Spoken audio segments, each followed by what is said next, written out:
시청자 여러분 안녕하십니까? 금요일 백브리핑 시시각각 시작합니다.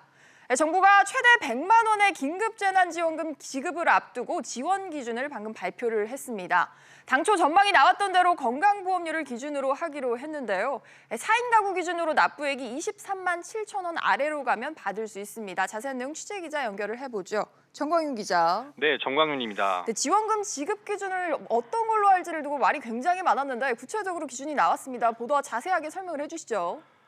네, 건보료를 기준으로 줄을 세워 소득 하위 70%를 거른 다음 여기서 고액자산가는 제외하겠다는 건데요.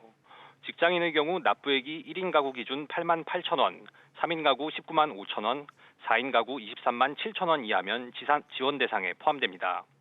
다만 건보료는 직장인과 자영업자의 납부액 상전 방식이 다른데요. 이에 따라 재난지원금 기준도 직장가입자와 지역가입자, 한 가구에 두 가입자가 모두 있는 경우까지 총 3종류로 나눴습니다.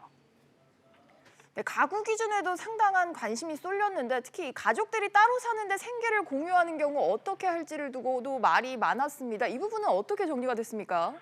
건보 피부양자인 배우자와 자녀에 한해선 주소지가 달라도 같은 가구로 보기로 했는데요.